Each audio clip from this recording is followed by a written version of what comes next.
How can I make sure my deal finds additional traffic or customers? There's only one right answer. It works every time. You take your greatest products and you give them a very good discount. It's as easy as that. Let's Talk Marketplace. The Marketplace podcast with Ingrid Lommer and Valerie Dichtel. Hi everyone and welcome back. We're again at Let's Talk Marketplace. Ingrid behind the mic today, keeping your favorite podcast running while Valerie is on her maternity break. And I can rightfully say your favorite podcast, by the way, because several people in my network posted their yearly Spotify recap on LinkedIn last week. And Let's Talk Marketplace featured in quite a lot of those posts. So yeah, thank you very much for the appreciation. That's what makes a podcast host happy. Yeah, that and your likes and comments, of course. Yeah, so keep doing that, please. But anyway, I guess I have a lot of expectations to live up to, and I better get started. And I've got a good feeling that today's episode might meet your standards because I'd like to take a look back at Black Week and find out, was it any good? Was it worth it? How many friends participated? And were they happy with the results? Or maybe to use a German saying, is it art or can it go? Yeah. And as I like to keep it practical and fact-based on this channel, I invited myself a great guest and his bag full of Black Week stats for this recap. So welcome to Benjamin Weyrich, Managing Director Catapult and Business Intelligence at the Marketplace Agency Front Row. Hi, Benjamin. It's great to have you. Hi, Ingrid. Thank you for having me. Yeah, it's really cool that I have you on the show because when I decided that I wanted to cover Black Week on the show, I quickly thought about inviting you because I do know that you've got lots of nice and juicy facts and figures from your great customer base. So why don't you tell us a little bit about Front Row first and about your customers so that people know why I invited you for today's episode? Yeah, happy to do so. Yeah, we're Front Row Europe here, part of the Front Row Group. We're an e-commerce agency, one of the leading ones in Europe. We help mid-size to enterprise size clients in the e-commerce journey, all the way from performance marketing, content creation, marketplace management, all from an operational perspective, but also from a strategic perspective. And those topics are then supported through data analytics and our own SaaS platform, Catapult. Mm-hmm. And maybe name a few of those customers that you're working with so that we know which brands we are talking about. So we work from brands from all types of industries, for example, with the Quality Group, with Fackelmann, with Severin, with Gustav Alberts, and then up to enterprise clients like Tesa, like Bosch. So it's quite a broad spectrum. We manage a few hundred different brands. Mm-hmm. And your main focus is with Amazon, correct? We do connected commerce holistically. That means all online touch points for our clients.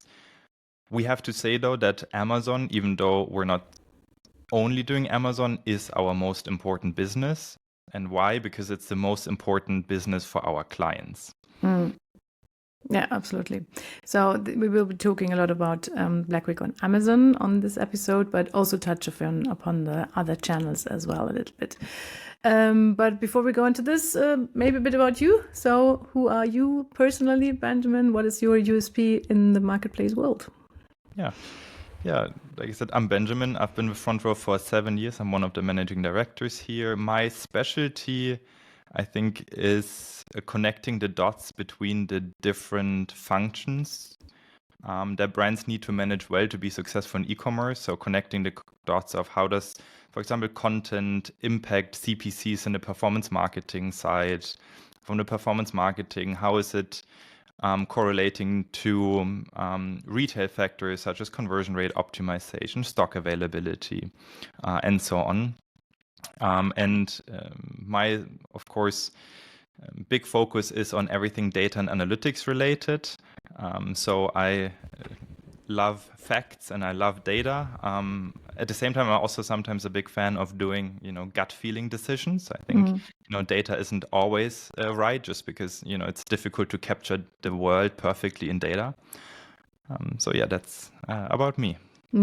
Yeah, and that's why you're here on the show today, because that's what I like, facts and figures and a bit of gut feeling as well. So maybe to wrap this up, a little fun fact about yourself. Can be personal as well. A fun fact about myself is I do have a twin brother. We're not identical, but we are decently similar looking. He works in a completely different industry in a different part of Germany. And it happens every few months or so that someone mistakes us for each other. So someone that works with him would come up to me and be like, "Hey, Gary, how you doing?" I'm like, "Who are you?"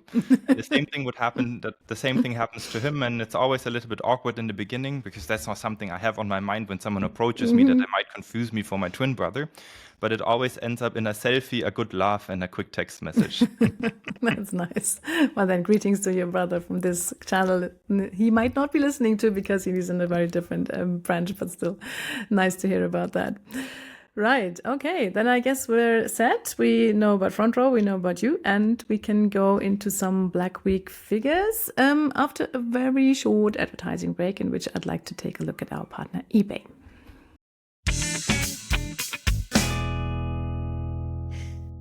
eBay is pushing live shopping in Germany at the moment. Just a few days ago, they launched eBay Live at the Comic-Con in Stuttgart. With eBay Live, sellers can present their products in real time, engage with their community, and sell directly, all in the exciting auction format that has made eBay legendary.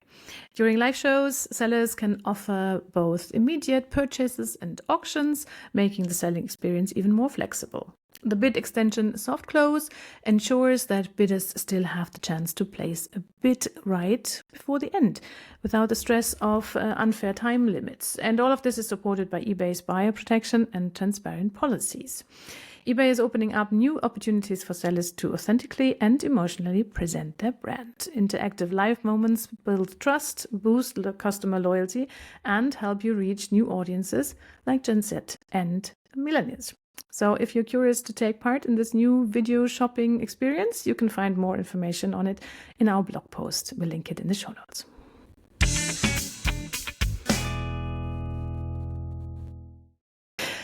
Okay, then I guess we can dive a little deeper into the figures from Black Season. As always, in preparation for a podcast, I did a little bit of digging, and as it is always the case with figures just after the Black Week, it's not that easy to get some figures because they're normally, how can I put this?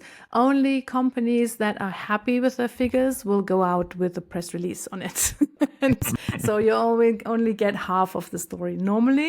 And then there's a difference between the story you get from global figures or from US figures. And it's very hard to get a European story sometimes because those don't always align. So maybe I'll give you some of a look over what I found for the global numbers. And then, Benjamin, you can have a look at it and tell me if that confirms with what you found from your customers or not. So from what I read from the US side, it seems to have been an okay-ish Black Week. I read something about one-digit growth figures, plus 6% Salesforce said, or plus 9% I heard from Shopify and stuff like that. So it seems to have been a decent Black Season in a way. But I did hear some hangover news, so to say, for example, from Germany, where the German Trade Association HDE said, it was okay-ish, but no growth if you compare it to last year. So it's hard to get a read on it, I think. Is that something that you also found?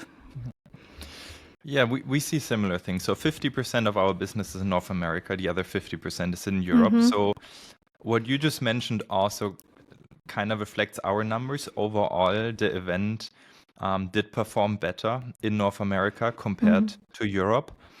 I think that's just on a general level. In detail, it is very nuanced. Not every country in Europe is, performing similar. Not every category is performing the same. So when we talk about this now, I think, there's always going to be the exception. I'm trying to make generalize points, but they will always be the one brand, that beat them all, or that even though they're in a category that's technically winning, they didn't win. And we can get into some of the details as well on why or what our gut feeling is, and also some of our data on why this is, and what's the reason between winning brands and losing brands. Okay. So what would you say if you look over Europe, what are the winning countries? Yeah. So we see that the major countries, Germany, UK, France, Italy, Spain, are the ones where there's just most of the volume to be captured, and also traditionally where most like European brands have their strongest brand awareness. So I want to focus on those a little bit, because like the most year-on-year increase we see from like Belgium, Netherlands, some of the newer Amazon countries, but they're just so small that overall it has very little impact on what we would call the overall success of this tentpole event. I think when we look at, what are the categories that are winning, we see that, the traditional brands like consumer electronics, household, they're of course always the one where these events make up a big part of their even like yearly success of the business. I think an interesting one is beauty. So beauty currently is becoming more and more relevant on Amazon, especially in the beauty premium sector, because those brands also start to understand the power and the sales channel that is Amazon, and with Amazon becoming more brand friendly through like protecting ad placement and Prime TV advertisement and so on, more and more of those beauty and high priced brands are also starting to participate on the deal events, and because they haven't done so in the prior year, they a lot of the time see significant growth. Where we see a decline is, for example, in FMCG. One of the reasons being, if we look at there are some brands in FMCG sector that decided to no longer participate, simply because FMCG in e-commerce is a difficult business already. A lot of the products, a lot of the brands are low price point, which doesn't really allow for like high discounts, for example, which of course increases the like number of sold units, but it does put additional pressure on the profit margin. So we see a lot of FMCG brands reducing their participation, for example. That's interesting. Let's keep at that for a while, because when I read up on Black Week beforehand of this podcast, and I planned on doing that before Black Week even started. So I took a look at what people wrote about how they will be dealing with the Black Week. And maybe it was just my network, but I heard and read a lot of people saying that, yeah, we won't take part. We cannot afford it. We have been giving out discounts the whole year because it has been such a difficult and demanding year anyways, and now we've got nothing else to give. So was that just my network, or is that a general thing that happened? I think there are certain like brands that over discount their products and have done throughout the year just to hit their original revenue projections. And a lot of them stop, or they hope that even without discounts, for example, they would participate from the additional traffic, for example, on those tentpole events.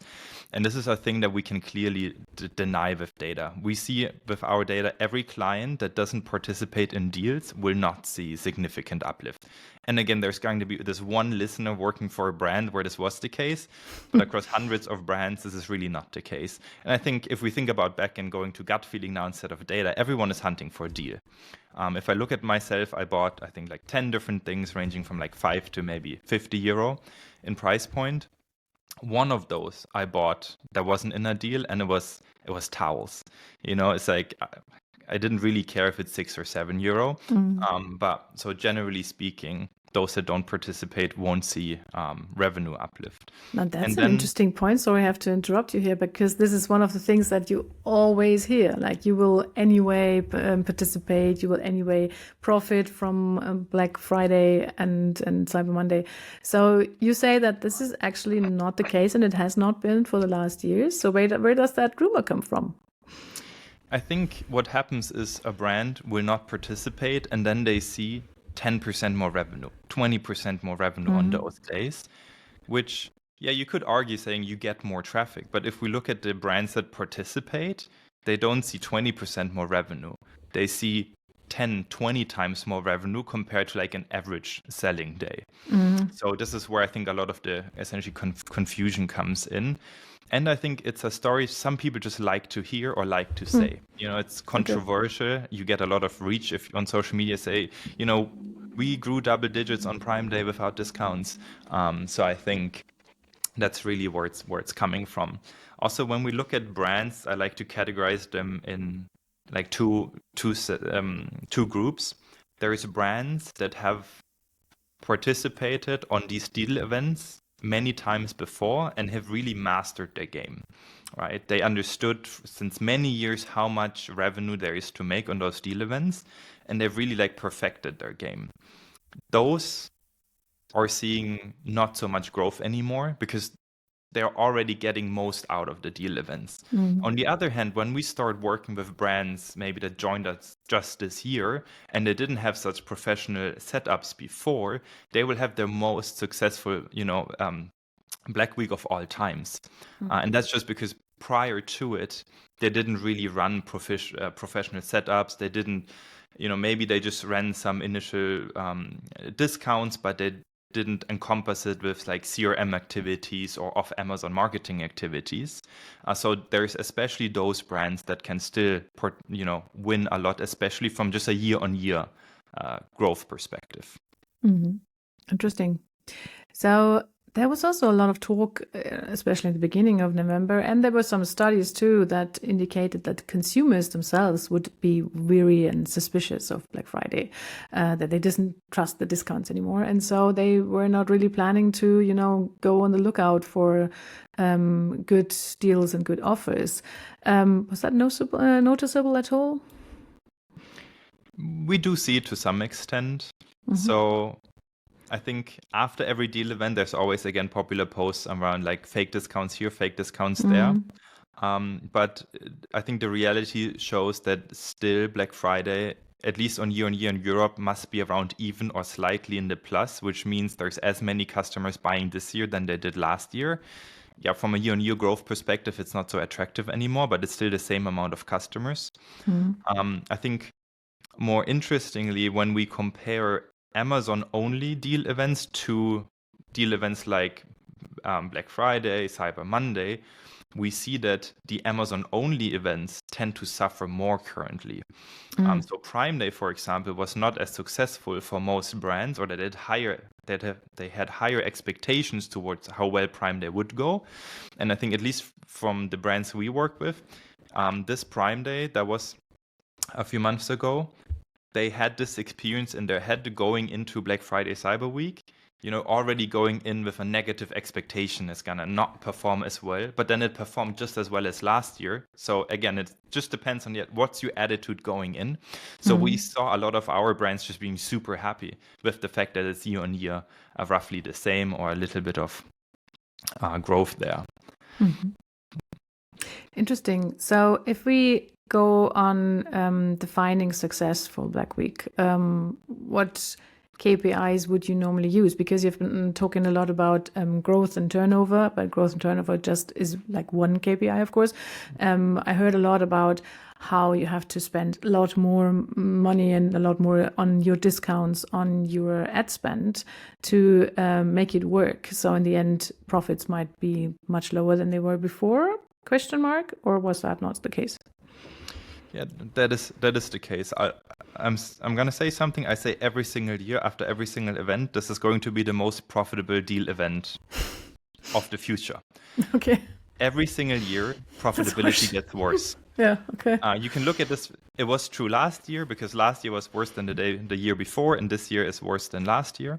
But I think that shouldn't stop brands. I think it just increases the urgency of looking at data and looking at profitability and not making gut feeling decisions here on, what's the ideal price point I could offer. Because yes, margins are under pressure.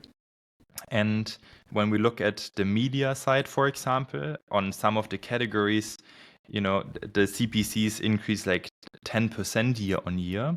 So you do need 10% more money to acquire the same amount of revenue profit, which then, of course, puts, again, margin under pressure.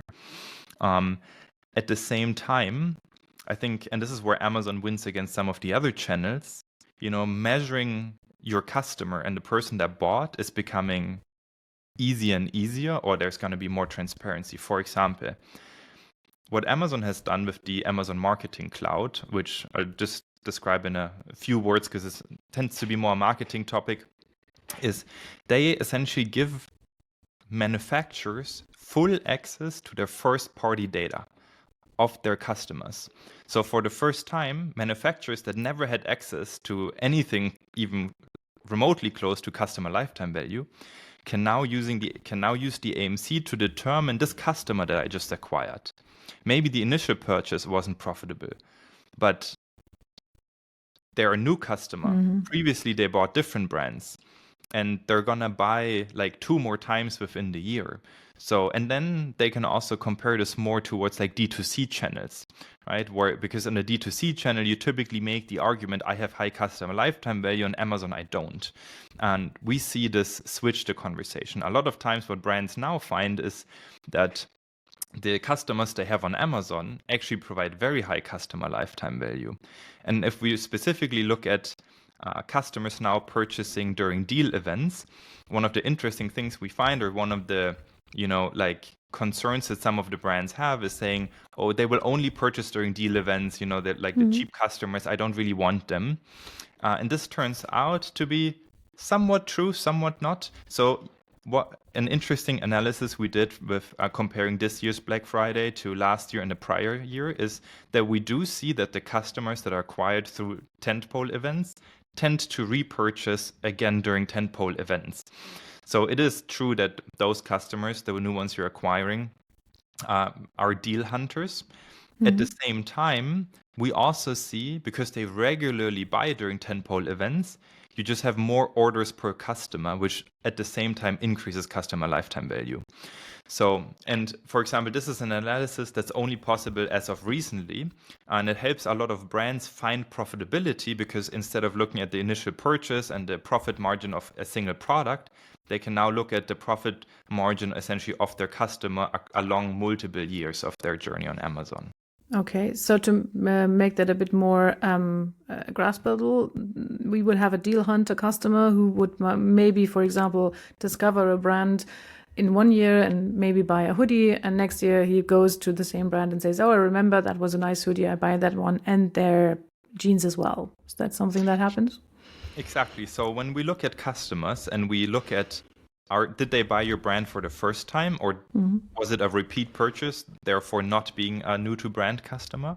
We see that during deal events, most of the customers are new to brand customers, much more so than during regular weeks within the year. So it's actually a great way to find new customers. Again, my gut feeling on why this is because we tend to explore on those events. Things are a bit cheaper. Maybe we buy a brand we haven't bought before. Maybe it's a slightly more expensive brand I haven't bought before. Or I buy things I didn't really need, which from a brand perspective does increase customer lifetime value, of course. So I think this is a little bit on where it's coming from. So can you also say from your numbers for which categories this is mostly true? So in which categories might it be even more important to consider customer lifetime value than just the profitability of one sales event? Yeah, I think it's all the categories where repeat purchase is like a consumer. It's a consumable product. It could be anything from like deodorants to beauty, to food, where customers are coming over and over again because maybe they need your product on a monthly base, on a quarterly base. At the same time, these are also the brands that have traditionally already worked with customer lifetime value, because it's so important to the business model. Where I think there's a lot of opportunities is brands even in household appliance, for example, or consumer electronics, now being able to analyze their customer. One great analysis we do for a lot of our customers is to identify what we call like the gatekeeper products. It essentially says, what's your product that makes a shopper fall in love with your brand? because falling in love with your brand is the reason why they keep repurchasing. And at the same time, I tell this to every brand that we work with, like straight up. I tell you have products that your customers love. These are the products like that customers associate with your brands. And then you just have shitty products too. Every brand has products that are horrible. And now in the data, we can prove that you really shouldn't be selling the horrible products. Because once a customer comes by those products, maybe because initially they bought a product they really love, they then never go back to your brand again. Or it's really hard to win them over because they had such a negative experience. So I do think that, again, the brands in electronics, household appliances can use this data because most of the competitors today won't yet be using it. Oh, that's an interesting point because after all, Black Week and also other sales events are often used by brands to sell off the stock that won't sell. So, and now you're actually telling me, yeah, that's the wrong thing to do, because if you sell out your crap, then people won't come back to you. But if you really go in and give a good, some good deals on your high quality products or your love products, as you said before, then that might turn one-time customers into fans. Exactly. It's an interesting point you mentioned. I want to sell overstock during deal events. The question we get quite a lot before every deal event is like, how can I make sure my deal is, finds additional traffic or customers? And there's only one right answer, and it works every time. You take your greatest products and you give them a very good discount. It's as easy as that, and there's a good reason for it, too. And you can prove this with data too. The reason or what differentiates a deal where you maybe sell 10% more units from 10 times as many units? And the answer is you want to be the featured offer on the deal page on Amazon. The deal page on Amazon on every given day is the second most visited website, like essentially part of Amazon after the homepage. Mm-hmm. But especially on deal events, it is the most visited website. Of course, everyone is there looking at, deals of the day. I think they completely reworked it this year. It looked very cool now. And you want to be a top featured deal. And you can see this in your data because your products all of a sudden are exposed to 50 times more traffic. And we can measure this. And now is the question, how do I get there? Well, if we think about Amazon has one goal in mind. They want to show their customer the most relevant product. And it's really about relevancy. So relevancy is you can calculate too, but to make it simple, it's determined by how likely is the shopper that's currently on Amazon likely to buy this product. And when Amazon now let's make up a brand. I'm a household appliance brand. I sell pots, cooking pots. And I have a different range. I have 50 different sets, and most of them are horrible and have bad reviews, and 5 of them are really good and have a good price point. Which one is Amazon going to show? On the featured page is going to be your best-selling product, the one that the brands or the shoppers love the most. So it's really about, again, taking your best products, which are typically, again, the ones that make your customers fall in love with your brand, giving them a decent discount. And that's how you acquire a customer that falls in love with your brand and therefore keeps repurchasing afterwards. And again, with Amazon Marketing Cloud, we can now make this measurable too, which just simply wasn't possible like a year ago or 2 years ago even. Yeah, that's really a very nice source of data that has been opening up over the last year. I did want to touch upon different sales channels with you as well. And so I think I'll close down the Amazon topic here, even though I think there's lots more to say. We should just meet up again with your numbers on Amazon, But we should turn now to other marketplaces after another quick short break in which I'd like to look at Bool, which is another great marketplace, by the way. As we're talking about deals at the moment, January might feel like a slow month to you. In many markets, that's true, no deals anywhere there, but that's not the case in the Netherlands and in Belgium. There, the sale, or solden as it's called in Dutch, weeks kick off the year with a real momentum boost for brands and sellers, and it is a good idea to take part in this if you're active on Bol. Because Bol plays a very central role in this seasonal spike, we took a closer look at what actually happens in January in our neighboring countries and why this is a period of such exceptional growth for international sellers too. In our new blog post, we break down the mechanics behind the January effect, why demand is so high, how Bol's campaign structure amplifies visibility, and why stable logistics after Q4 can give you a real competitive edge in this very special time of the year. Plus, we outline the 5 steps that help you make the most of January sale, from localization and assortment strategy to timing your campaigns and positioning your brand for the Netherlands and Belgium. And we highlight why German brands in particular perform so well during this period. If you're planning to grow on Bol or you want to understand how to prepare for the January 2026 window, this deep dive is for you. You'll find the link to the full blog post in our show notes. Take a look and get ready for one of the most underestimated growth moments of the year.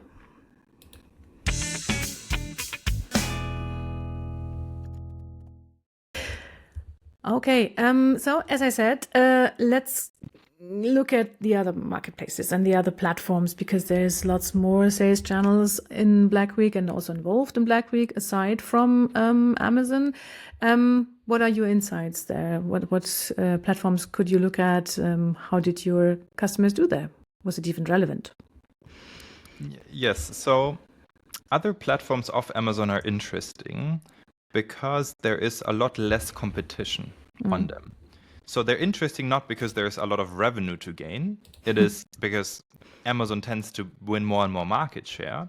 But on those platforms, there's very little competition. And it could be the one you mentioned. It could be traditional wholesaler that now has a web front as well.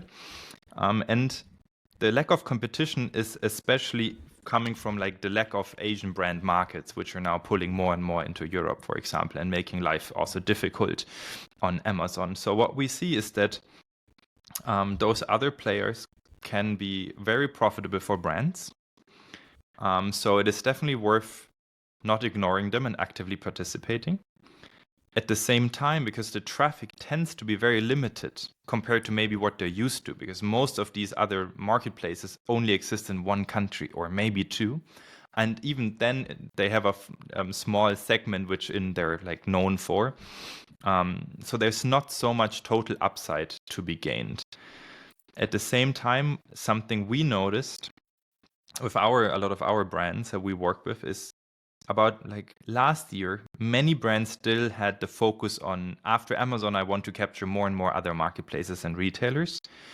And they pretty quickly, again, realized there's only so much you can do. There's not so many buttons you can click. You cannot just give them 10 times the money to make 10 times the revenue. So maybe your first 10,000 euros you can invest quite profitably, but it has the incremental ROI goes down pretty quickly afterwards. So we do have, again, a few brands where they had very successful events outside. It is, I think it's not a winning strategy, though. It might protect market share and profit for a little bit. But I think going forward, if brands think about, what should they be doing to be successful in 5 years, that is not the winning strategy. I think the winning strategy is going to involve a lot more brand building, especially on the traditional manufacturer side. So a lot of the traditional manufacturers, historically speaking, they identified themselves through great, manufacturing. They say, I have a product that no one else can buy. I have a true USP in the quality of my product. Let's be honest, almost everyone produces now in China. It creates this environment where manufacturing becomes commodity. And if we look at other markets that have been commodity for a really long time already, for example, water, it's the most commoditized product. Everyone has water at their taps at home. In most countries, you can drink it. Yet, water brands pour billions of dollars into creating the brand.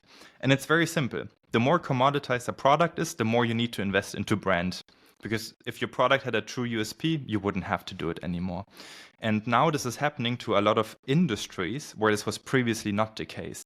So manufacturing is becoming a commodity, especially like in household appliance. Let's just stick to this example.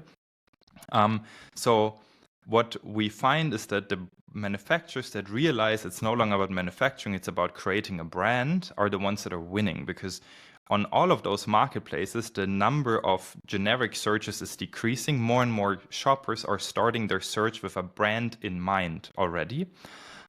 So this is really the market you want to capture. If you're not playing in the brand game, you're only competing for like 20% of the people that, look for generic, or maybe in some categories it's 30% that look for generic solutions. At the same time, it offers brands a clear path to growth, because it's once you start building a brand, you can launch a lot of adjacent categories to the one you're traditionally in. Because the customer all of a sudden doesn't think of you as a brand that produces, pots.